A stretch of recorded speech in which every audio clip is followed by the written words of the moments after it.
भगवान श्री कृष्ण कहते हैं कि हे अर्जुन, तुम्हें किसका मोह है? इस रणस्थली में युद्ध प्रारंभ होने से ठीक पहले तुम्हारा इस तरह से शस्त्र त्याग देना बिल्कुल भी उचित नहीं है, क्योंकि न तो ये श्रेष्ठ पुरुषों द्वारा आचरित है, न स्वर्ग को देने वाला है और न कीर्ति बढ़ाने वाला है। इसीलिए हे अर्जुन, नपुंसकता को मत प्राप्त हो, हृदय की तुच्छ दुर्बलता को त्यागो, उठो और युद्ध करो। तुम उसका शोक करते हो जो शोक करने के योग्य भी नहीं है और पंडितों जैसी बातें करते हो। ज्ञानी व्यक्ति ना तो मरने वाले का शोक करते हैं और ना ही उनका शोक करते हैं जो अभी जिंदा है, क्योंकि वो जानते हैं जो मर गया वो फिर से जन्म लेगा और जो जिंदा है वो एक दिन जरूर मरेगा। हे अर्जुन, न तो ऐसा है कि मैं किसी काल में नहीं था या तू नहीं था अथवा ये राजा लोग नहीं थे, और ना ऐसा है कि इससे आगे हम सब नहीं रहेंगे। वर्तमान शरीर की उत्पत्ति से पहले भी हम सब थे और पीछे भी रहेंगे। शरीर के नाश होने से आत्मा का नाश नहीं होता, अतः नाश की आशंका से इन सब के लिए शोक करना उचित नहीं है। आत्मा अजर अमर है, आत्मा न तो मरता है और न ही जन्म लेता है, क्योंकि आत्मा अजन्मा, नित्य, सनातन और पुरातन है। शरीर के मारे जाने पर भी यह नहीं मरता। जैसे मनुष्य पुराने वस्त्रों को त्याग कर नए वस्त्र धारण करता है, ठीक उसी प्रकार जीवात्मा पुराने व्यर्थ शरीर को त्याग कर नए शरीर को धारण करती है। आत्मा को शस्त्र काट नहीं सकते और न अग्नि इसे जला सकती है, जल इसे गीला नहीं कर सकता और ना ही वायु इसे सुखा सकती है। परंतु फिर भी अगर तुम इस आत्मा को सदा जन्म लेने वाला और सदा मरने वाला समझता है, तो भी हे महाबाहो, तू इस प्रकार का शोक करने के योग्य नहीं है, क्योंकि इस मान्यता के अनुसार जन्मे हुए की मृत्यु निश्चित है और मरे हुए का जन्म लेना भी निश्चित है।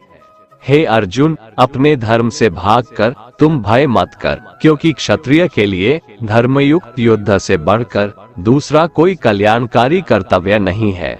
हे पार्थ, अपने आप प्राप्त हुए और खुले हुए स्वर्ग के द्वार रूपी इस प्रकार के युद्ध को भाग्यवान क्षत्रिय लोग ही पाते हैं। किंतु अगर तुम इस धर्मयुक्त युद्ध को नहीं करेगा तो स्वधर्म और कीर्ति को खोकर पाप को प्राप्त होगा तथा युगों युगों तक तुम्हारे अपकीर्ति की चर्चा होगी। सम्मानित पुरुष के लिए अपकीर्ति मौत से भी बढ़कर है। या तो तुम युद्ध में मारा जाएगा और स्वर्ग को प्राप्त होगा, या तो संग्राम में जीतकर पृथ्वी का राज्य भोगेगा। इस कारण हे अर्जुन, उठ और युद्ध कर।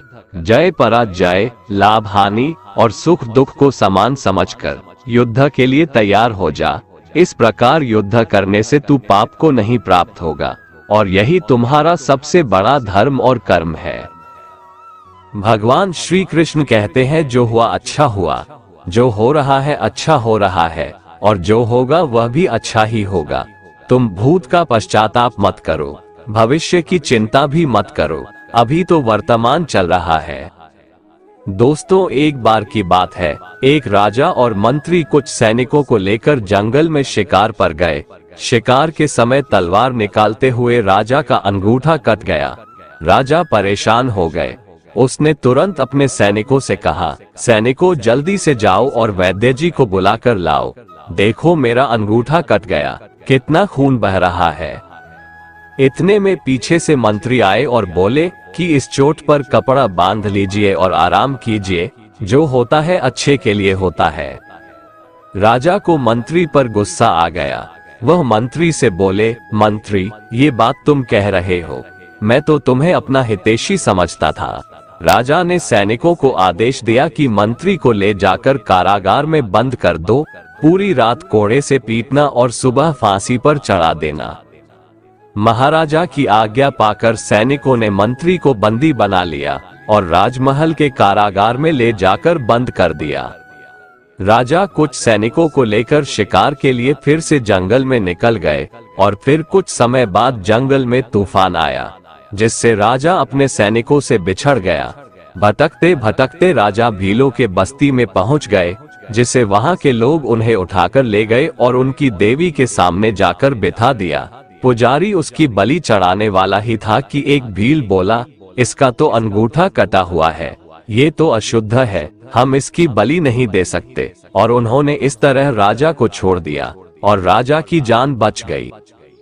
फिर चूंकि अब राजा को समझ में आया कि जो होता है अच्छे के लिए होता है, उसे याद आया कि आज सुबह मंत्री को फांसी लगने वाली है। वह भागा भागा आया। उसने देखा कि मंत्री फंदे को गले में पहनकर खड़ा है। राजा ने उसे नीचे उतरवाया और उसके पैर पकड़ लिए और फुट फुट कर रोने लगे। राजा ने अपनी सारी घटना मंत्री को सुनाई और माफी मांगने लगा। मंत्री बोला, माफी वाफी मांगने की जरूरत नहीं है महाराज, जो होता है अच्छे के लिए ही होता है। राजा बोला, मंत्री क्या तुम सच में पागल हो? मेरी नासमझी की वजह से रात भर तुमने कोड़े खाए और फिर भी कहते हो जो होता है अच्छे के लिए होता है। फिर मंत्री बोले, महाराज यदि मैं यहाँ कोड़े नहीं खा रहा होता तो आपके साथ होता, और यदि मैं आपके साथ होता तो वो लोग मेरी बलि चढ़ा देते। अब राजा को समझ में आया कि सच में जो होता है अच्छे के लिए होता है और ईश्वर जो भी कुछ करता है अच्छे के लिए ही करता है। दोस्तों, जब कोई चीजें हमारे मन मुताबिक नहीं होती है तो हम चिंतित और उदास हो जाते हैं, जबकि हमें ऐसा करने से बचना चाहिए और सब कुछ ईश्वर की आज्ञा मानकर उनके भरोसे छोड़ देना चाहिए, क्योंकि जो कुछ भी हो रहा है या होने वाला होता है वे सभी चीजें हमारी अच्छे के लिए होता है। बुरे लोग हमेशा बुरे कर्म करते हैं, फिर भी वह जीवन में सुखी और संपन्न रहते हैं, जबकि अच्छे लोग जीवन भर अच्छे कर्म करते हैं, फिर भी उसे अपमान और दर्द ही मिलता है। अक्सर लोगों के मन में ऐसा सवाल रहता है कि जो लोग अच्छे कर्म करते हैं वो परेशान रहते हैं, वहीं जो बुरे कर्म करते हैं वो खुशी से रह रहे होते हैं। अच्छे कर्म करने वाले परेशान होते हैं कि आखिर उन्हें इतनी परीक्षा क्यों देनी पड़ रही है, जबकि जो अधर्म की राह में है वो खुश है और जिंदगी का लुत्फ उठा रहे हैं। अक्सर लोग सोचते हैं कि अब अच्छाई का जमाना ही नहीं रहा। अगर आपके मन में भी ये सवाल आया है तो आज आप इसका जवाब सुन लीजिए। ये जवाब वो है जो भगवत गीता में लिखा है और श्री कृष्ण ने अर्जुन को दिया था। भगवत गीता में वर्णित कथा के अनुसार जब भी अर्जुन के मन में कोई दुविधा होती थी तो वो श्री कृष्ण के पास पहुंच जाते थे।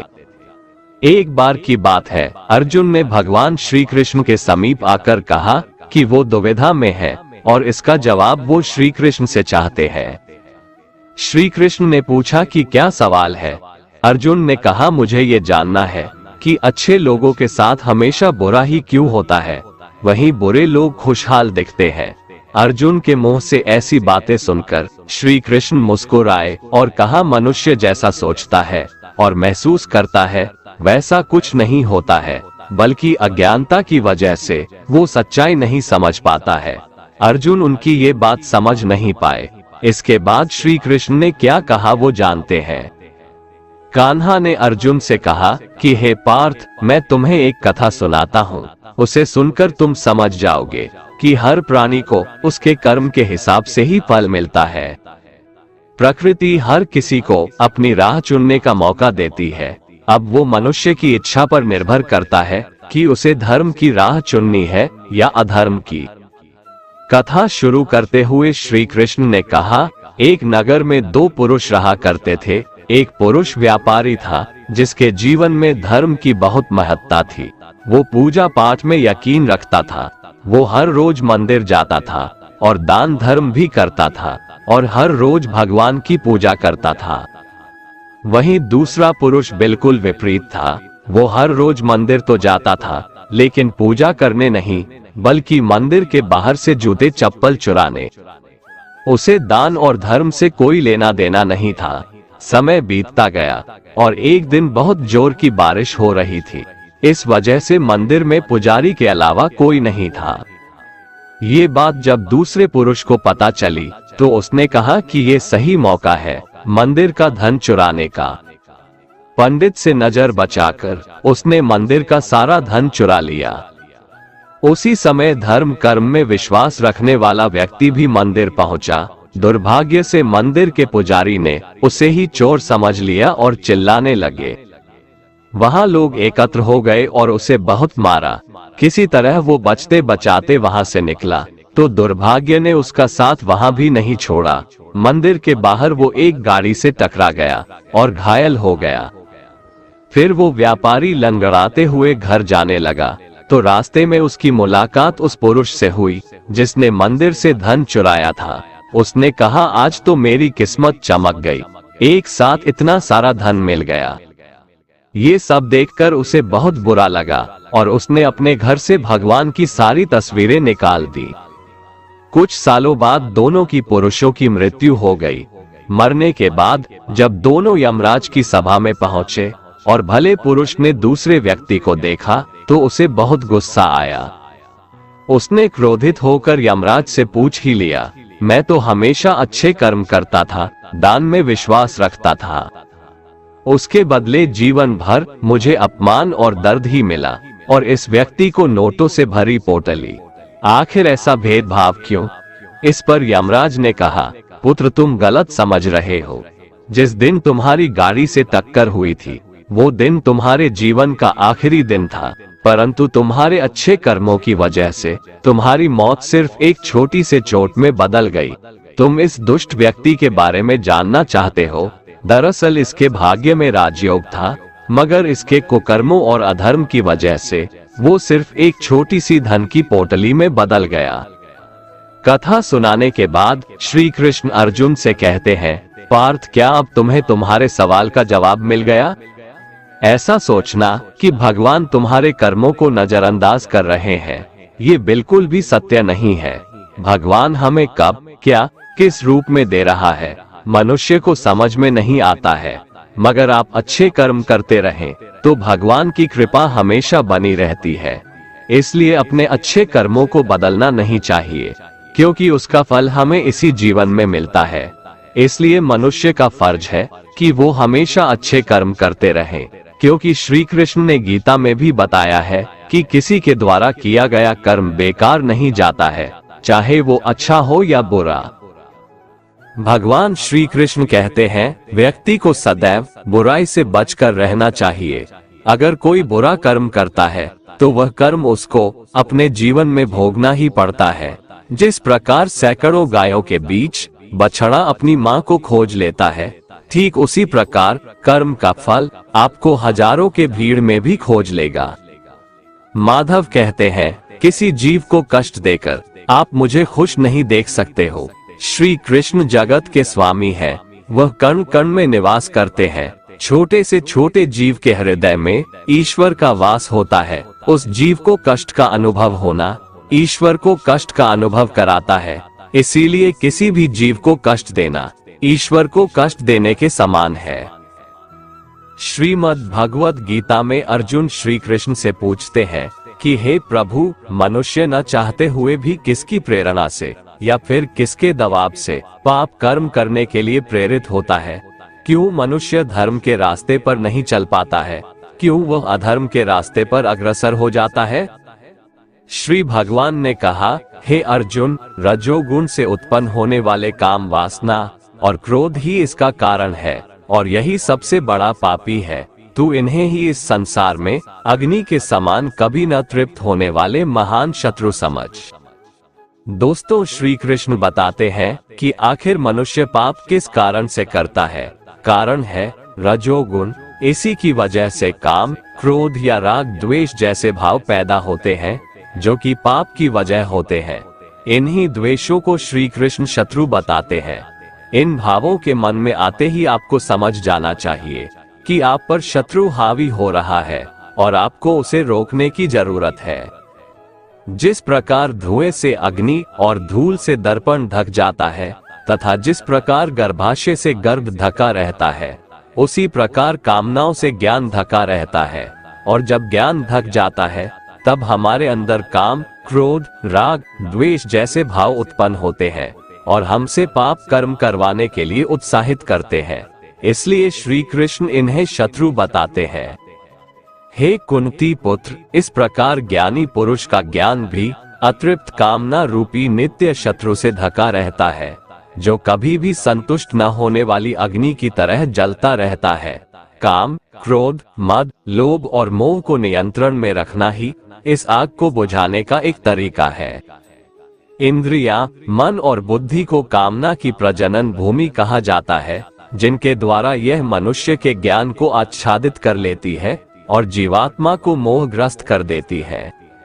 अतः हे भरतवंशियों में श्रेष्ठ अर्जुन, तू प्रारंभ में ही इंद्रियों को वश में करके आत्मज्ञान और आत्म साक्षात्कार में बाधा उत्पन्न करने वाली इन महान पापी कामनाओं का ही बलपूर्वक खात्मा कर दे।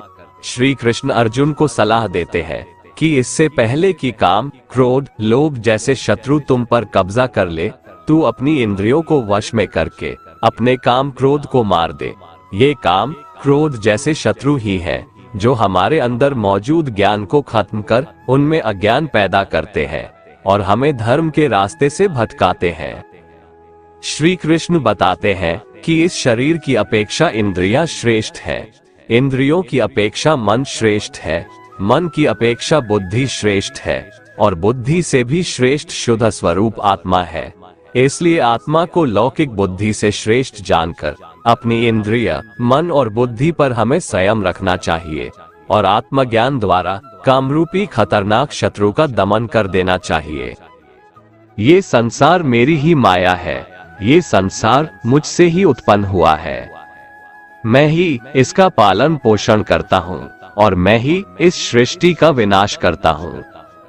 मैं जल में रस हूँ, चंद्रमा और सूर्य में प्रकाश हूँ, संपूर्ण वेदों में ओंकार हूँ, आकाश में शब्द और पुरुषों में पुरुषत्व हूँ। मैं ही सूर्य रूप से तपता हूँ, वर्षा का आकर्षण करता हूँ और उसे बरसाता हूँ। हे अर्जुन, मैं ही अमृत और मृत्यु हूँ, सत असत भी मैं ही हूँ। मैं धरती की मधुर सुगंध हूँ, मैं अग्नि की ऊष्मा हूँ, सभी जीवित प्राणियों का जीवन और सन्यासियों का आत्म संयम भी मैं ही हूँ।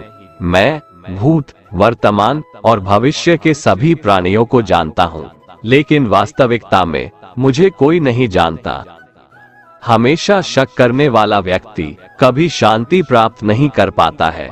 वह ना तो इस लोक में धन, ऐश्वर्य या यश की प्राप्ति कर सकता है और ना ही परलोक में स्वर्ग की प्राप्ति कर सकता है, क्योंकि जब तक मनुष्य किसी भी विषय में संशय युक्त रहता है तब तक वह उस विषय में सफलता नहीं पा सकता। इसलिए संदेह करने से बचें।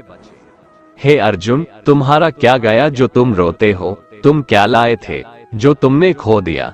तुमने क्या पैदा किया था जो नष्ट हो गया? तुमने जो लिया यहीं से लिया, जो दिया यहीं पर दिया। जो आज तुम्हारा है कल किसी और का होगा, क्योंकि परिवर्तन ही संसार का नियम है और समय के साथ संसार में हर चीज परिवर्तन के नियम का पालन करती है। भगवान श्री कृष्ण कहते हैं, कर्मयोग ही वह योग है जिसके माध्यम से हम अपनी जीवात्मा से जुड़ पाते हैं। कर्मयोग हमारे आत्मज्ञान को जागृत करता है। इसके बाद हम न केवल अपने वर्तमान जीवन के उद्देश्यों को बल्कि जीवन के बाद की अपनी गति का पूर्वाभास प्राप्त कर सकते हैं।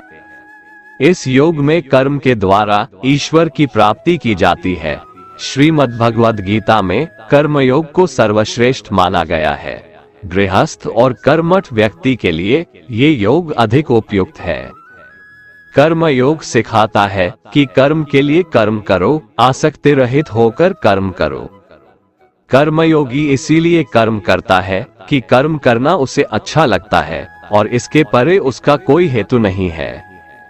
कर्मयोगी कर्म का त्याग नहीं करता, वह केवल कर्मफल का त्याग करता है और कर्मजनित दुखों से मुक्त हो जाता है। उसकी स्थिति इस संसार में एक दाता के समान है और वह कुछ पाने की कभी चिंता नहीं करता। वह जानता है कि वह दे रहा है और बदले में कुछ मांगता नहीं और इसीलिए वह दुख के चंगुल में नहीं पड़ता। कर्म फल का त्याग कर धर्मनिरपेक्ष कार्य का संपादन भी पूजा के समान हो जाता है। संसार का कोई कार्य ब्रह्म से अलग नहीं है, इसलिए कार्य की प्रकृति कोई भी हो, निष्काम कर्म सदा ईश्वर को ही समर्पित हो जाता है। पुनर्जन्म का कारण वासनाओं या अतृप्त कामनाओं का संचय है। कर्मयोगी कर्मफल के चक्कर में ही नहीं पड़ता, अतः वासनाओं का संचय भी नहीं होता। इस प्रकार कर्मयोगी पुनर्जन्म के बंधन से भी मुक्त हो जाता है।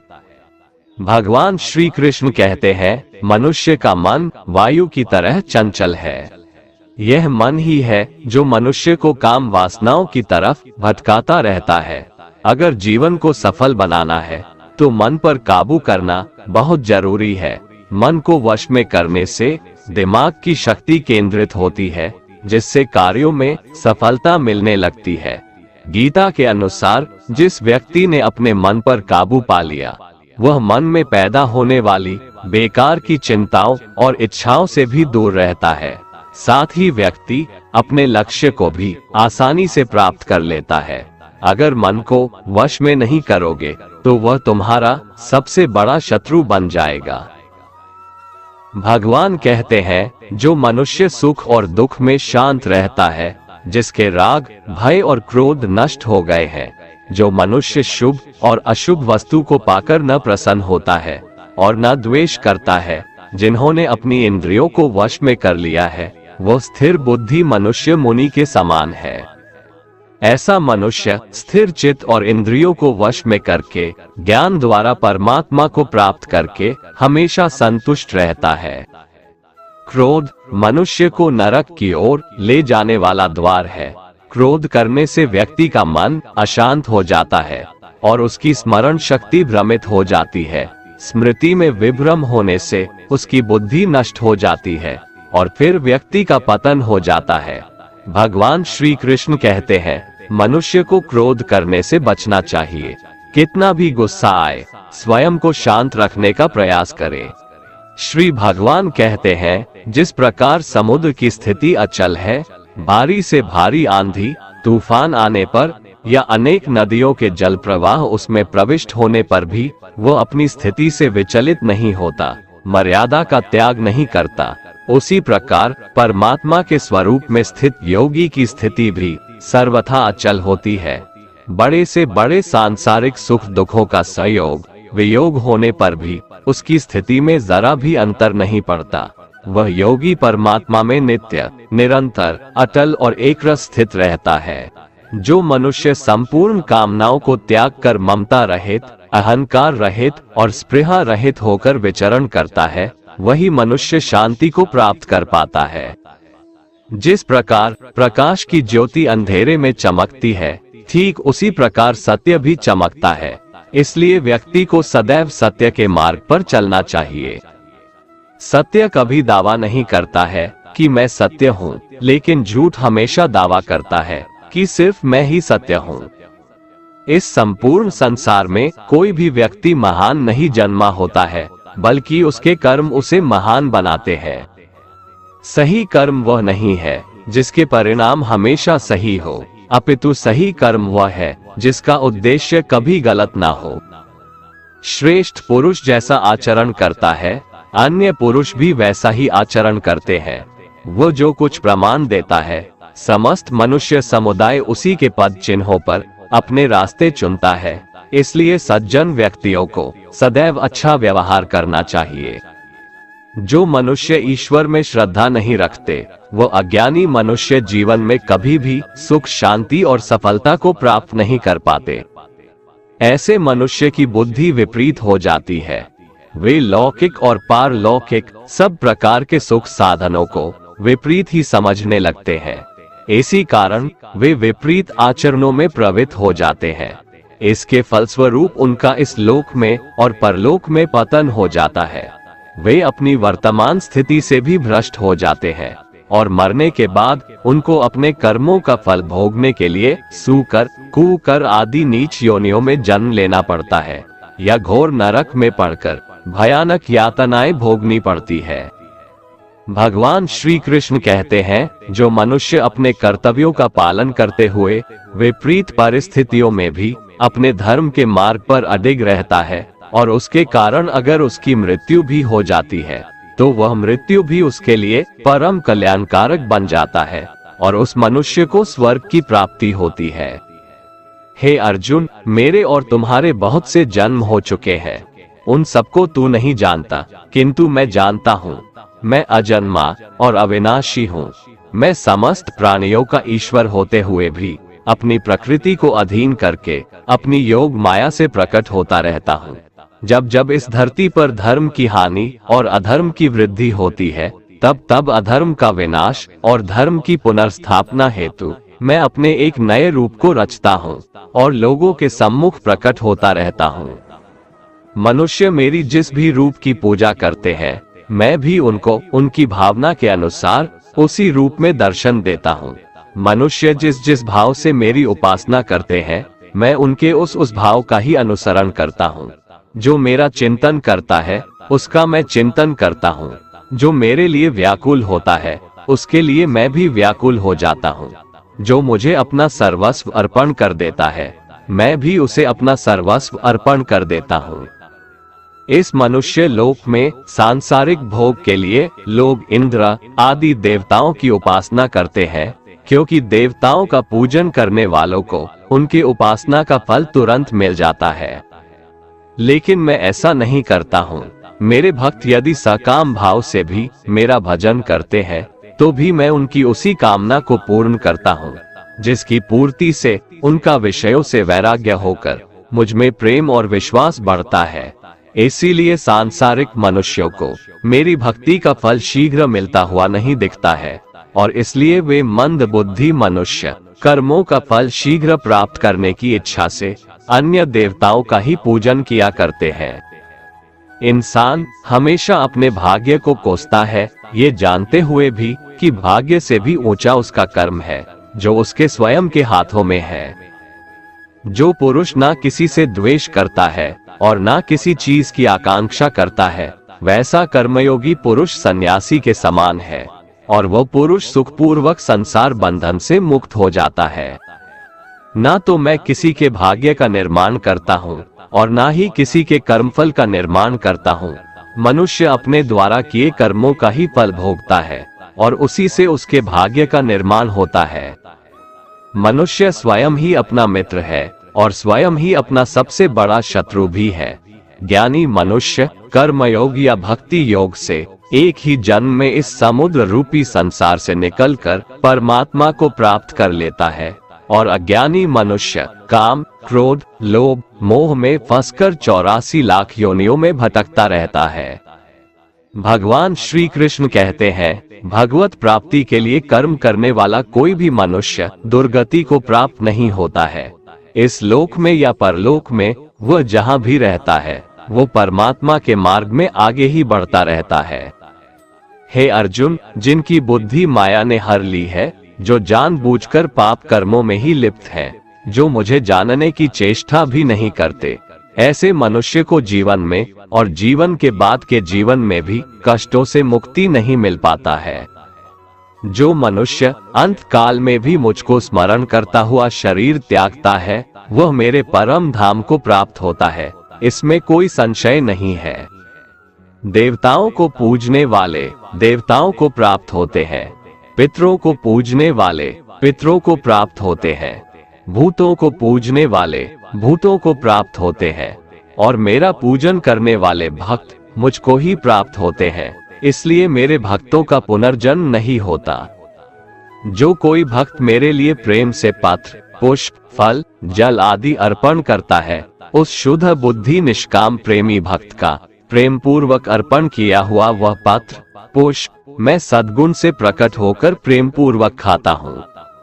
भगवान श्री कृष्ण कहते हैं, हे अर्जुन, तू जो कर्म करता है, जो खाता है, जो हवन करता है, जो दान देता है और जो तप करता है, वह सब मुझे अर्पण कर, मैं तुम्हें मुक्ति प्रदान करूंगा। मेरे लिए ना तो कोई प्रिय है और ना ही अप्रिय, परंतु जो भक्त मुझको प्रेम से भजते हैं, वो मुझ में है और मैं उनमें हूँ। यदि कोई दुराचारी भी अनन्य भाव से मेरा भक्त बनकर मुझको भजता है, तो वह पुरुष भी साधु के समान है, क्योंकि उसने भली भांति निश्चय कर लिया है कि परमेश्वर के भजन के समान अन्य कुछ भी नहीं है। स्त्री, वैश्य, शूद्र, भूत, पिशाच, चांडाल कोई भी हो, वो मेरी शरण में आकर परम गति को प्राप्त होते हैं। हमारे तामसिक गुण हमारे अंदर हीन भावना पैदा करके हमें खुद को उदास और नुकसान पहुंचाते हैं, और हमारे राजसिक गुण हमें ईर्ष्यालु और लोभी बना देते हैं। भगवान श्री कृष्ण कहते हैं, हर मनुष्य को तामसिक और राजसिक गुणों को खत्म करके अपने सात्विक गुणों से परिचित होना पड़ेगा। सात्विक गुण वो है जो आत्मा को अपने आसपास की हर चीज से जोड़े रखता है और उन्हें प्यार करना सिखाता है। यदि कोई साधक किसी कारणवश अपनी साधना में सफल नहीं हो पाता, तो भगवान उसकी अधूरी साधना पूरी करने के लिए फिर से शुद्ध श्रीमंतों के घर में जन्म देते हैं।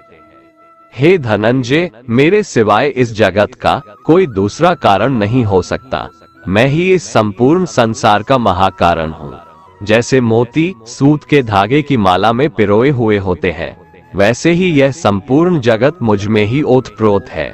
ये संसार मुझसे ही उत्पन्न होता है, मुझ में ही स्थित रहता है और मुझ में ही लीन हो जाता है। कहने का तात्पर्य यह है कि भगवान के सिवाय संसार की स्वतंत्र सत्ता नहीं है। सत, रज और तम, इन तीनों गुणों से युक्त मेरी माया को पार कर पाना असंभव है। मनुष्य मेरी इस माया में चिपके रहते हैं और भोग संग्रह की इच्छा छोड़ नहीं पाते। मनुष्य अपने को कभी सुखी और कभी दुखी, कभी समझदार और कभी बेसमझ, कभी निर्बल और कभी बलवान आदि मानकर मेरी इस माया में तल्लीन रहते हैं।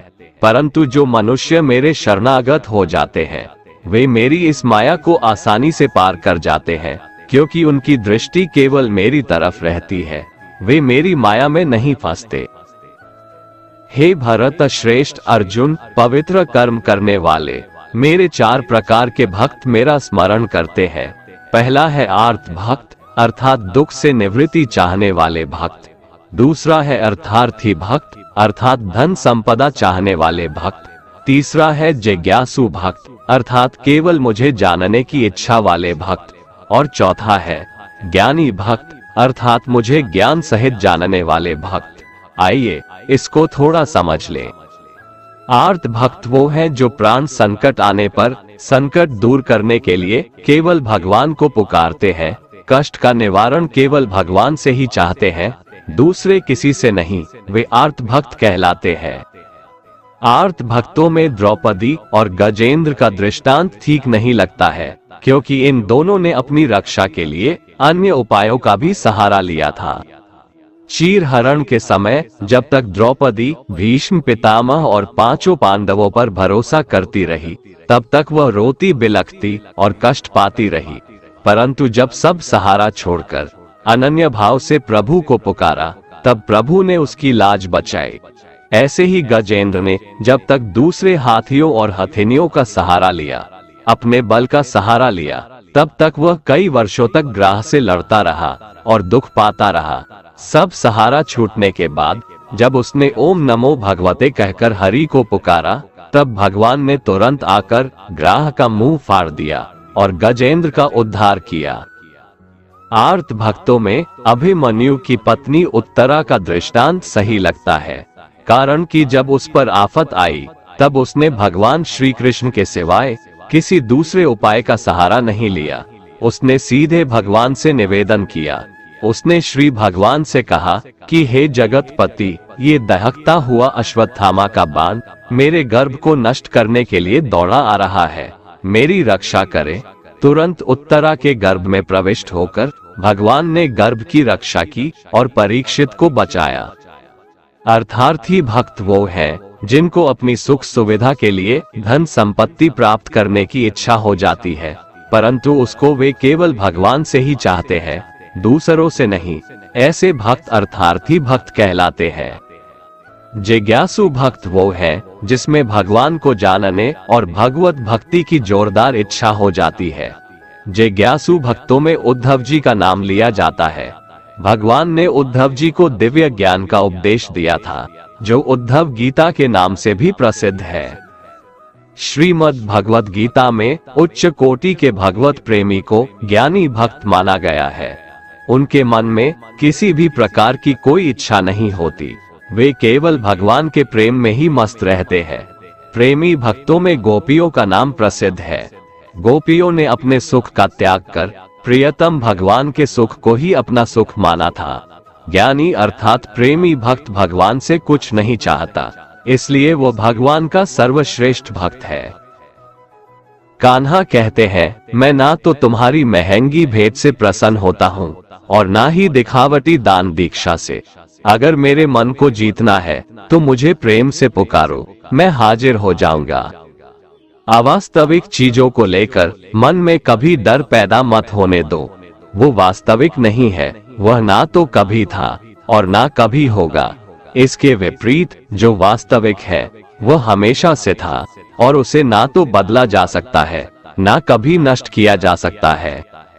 जो मनुष्य किसी अच्छे काम में लगा हुआ होता है, आने वाले समय में उसका अंत कभी बुरा नहीं होता है। मनुष्य को निडर, शुद्ध और आध्यात्मिक बनना चाहिए। जीवन का आनंद लो, उदार दिल से बातें करो, किसी पर क्रोध मत करो, किसी का अहित मत सोचो, सभी के साथ सद्भाव के साथ पेश आओ। कर्म का नियम कहता है कि प्रत्येक घटना का एक कारण और प्रभाव होता है। समान रूप से किए गए कार्य के परिणाम अलग अलग हो सकते हैं। ये केवल इस बात पर निर्भर करता है कि वो कर्म करता किस प्रकार है।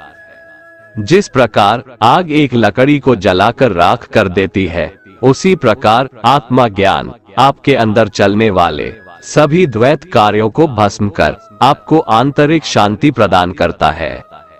भगवान पर विश्वास उस बच्चे की तरह करो जिसे हवा में उछालो तो वह हंसता है। वह डरता नहीं है क्योंकि वह जानता है कि आप उसे गिरने नहीं दोगे। दुनिया में हमारे सामने चाहे जो परिस्थिति आ जाए, एक काम करना, अपने जीवन को ऊपर वाले को सौंप देना। इस मनुष्य लोक में कर्मों के फल को चाहने वाले लोग देवताओं का पूजन किया करते हैं, क्योंकि उनको कर्मों से उत्पन्न होने वाली सिद्धि शीघ्र मिल जाती है। ब्राह्मण, क्षत्रिय, वैश्य और शूद्र, इन 4 वर्णों का समूह गुण और कर्मों के अनुसार मेरे द्वारा रचा गया है। इस प्रकार उस सृष्टि रचनादि कर्म का कर्ता होने पर भी मुझ अविनाशी परमेश्वर को तू वास्तव में अकर्ता ही जान। कर्मों के फल में मेरी स्पृहा नहीं है, इसलिए मुझे कर्म लिप्त नहीं करते। यहाँ श्री भगवान के कहने का भाव है कि कर्म करो, लेकिन फल की इच्छा से नहीं, बस अपना कर्म करते जाओ और आगे बढ़ते जाओ। पूर्व काल में पूर्वजों ने भी इस प्रकार मेरे बताए अनुसार ही कर्म किए हैं और मोक्ष को प्राप्त हुए हैं। इसलिए अगर तू भी मोक्ष को पाना चाहता है तो पूर्वजों द्वारा सदा से किए जाने वाले कर्मों को ही कर। जिसकी आसक्ति सर्वथा नष्ट हो गई है, जो अपने देह पर अभिमान नहीं करता और जो ममता से रहित हो गया है, जिसका चित्त निरंतर परमात्मा के ज्ञान में स्थित रहता है, वैसा कर्मयोगी अपना कर्म यज्ञ की तरह करता है और मोक्ष को प्राप्त होता है।